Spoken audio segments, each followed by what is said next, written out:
Hello. My name is Isaac Pryor. I am a senior in high school and a board member here. Over the summer, I attended a wonderful program called Summer Seminary in Berkeley, California.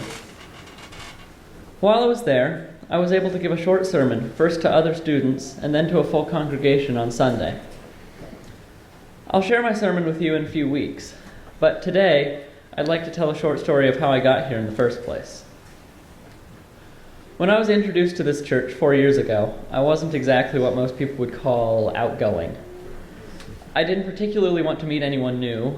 I hated being in groups of more than about 5 people, and I generally stayed pretty tight in my shell, except around people I knew really well. In fact, for the first year I was part of this church, I was a freshman in high school, but I ended up being in the middle school youth group because the only person I knew who went here was in the middle school youth group. It didn't take much time until I was enjoying coming here on its own merits, but I still didn't really get to meet anyone because I still had my friend to talk to, and why would I meet anybody new if I could? By the start of my sophomore year, I had lost contact with this friend, and that left me feeling kind of directionless and out of sorts. There were only 2 other youth I knew who went to the church, and I didn't know them nearly as well as I probably should have for how long I'd known them. By then, I had gotten pretty attached to the church itself, though, so I decided to give the high school youth group a try. I was more than a little bit apprehensive about going, given that I knew almost no one there, but I was quickly welcomed into the group. The space they created for me as a newcomer was welcoming enough that it didn't take long until I felt at ease in the group, and just a few months later, I was willing to go to Fall Con. For those of you who don't know, Fall Con is a massive UU youth conference for the entire Pacific Northwest District, which is Oregon, Washington, Idaho, Alaska, and even parts of Canada. It's usually attended by somewhere between 150 and 200 youth. So to say that something like that was a bit outside of my comfort zone at the time is more than a bit of an understatement. However, I had heard only good things about it, and I trusted the group and our wonderful advisors enough that I decided to go. And I think I can honestly say that was one of the best decisions I've ever made.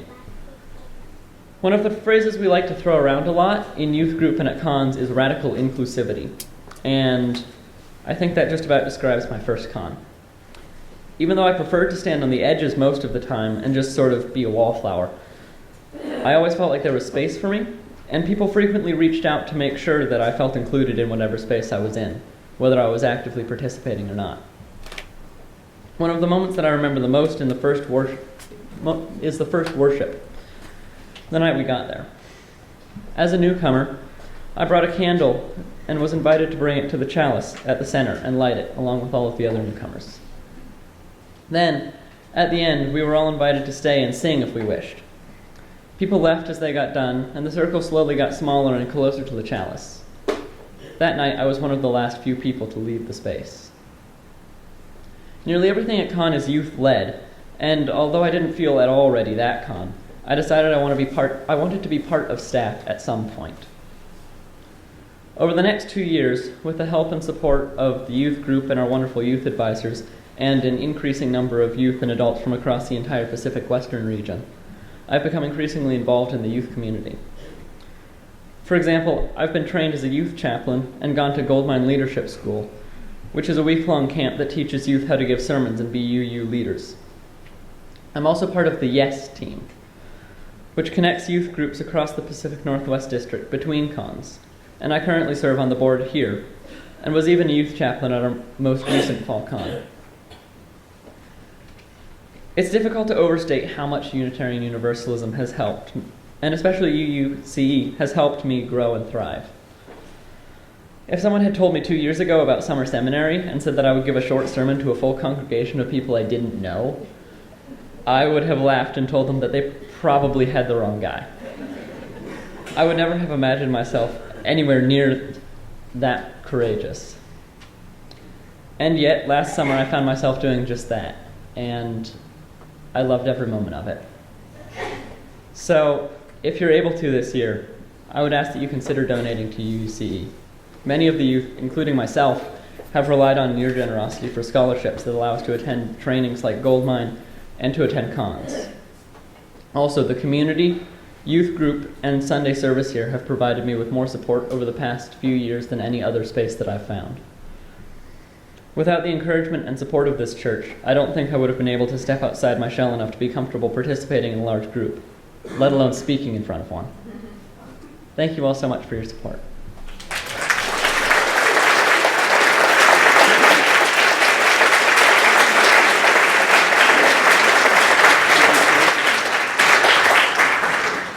We light from the chalice of our larger community, the chalice for our lifespan religious education program. Please sing The Way Out to Spirit Jam. This is honoring grandparents Spirit Jam.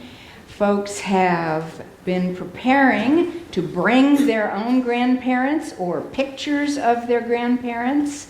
Grandparents have been reflecting on different questions.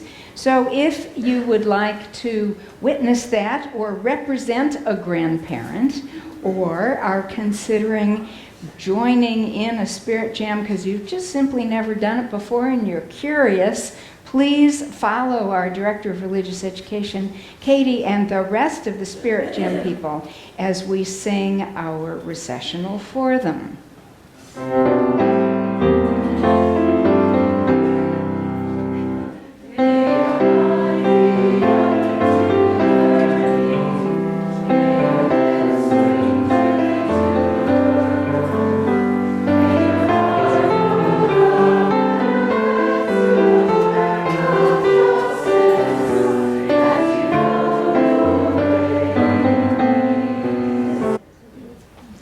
This time we take moments together for meditation, reflection, prayer, contemplation.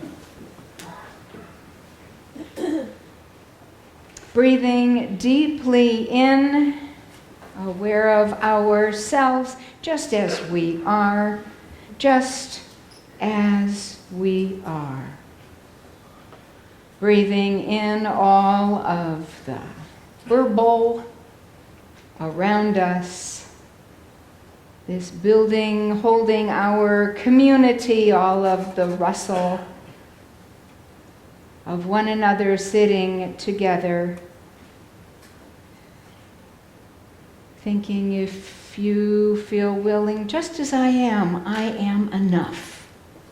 Just as I am enough.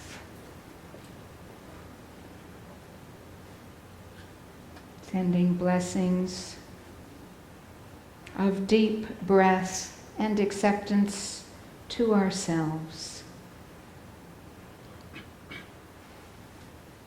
to those we're aware of sitting around us,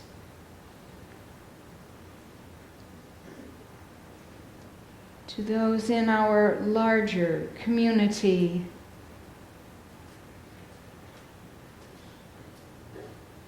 breathing in all the bustle and diversity in our town, our region, our nation, breathing out love. Breathing into the very center of our deepest hopes and yearning. Breathing in to a peaceful center within each one of us. All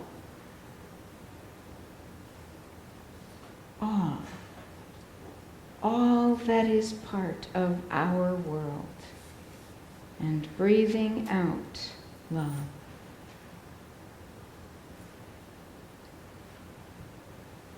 We hold in our hearts, especially today, our dear friend Hussein, who is with us this morning, as he and we all await with concern and deep love his family, that they may join us here on these shores, and all who await not knowing what their fates will be. We hold in our hearts the uncertainty and the pain.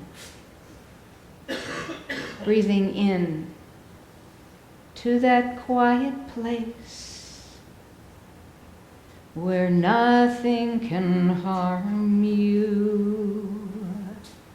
In that quiet place you carry inside, and breathing out love.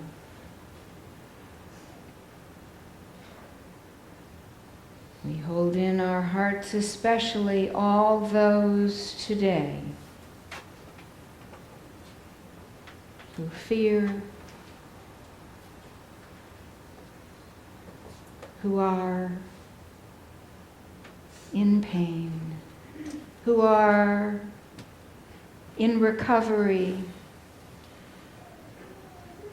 who are awaiting a new world, breathing in to that center of our hearts and breathing out love.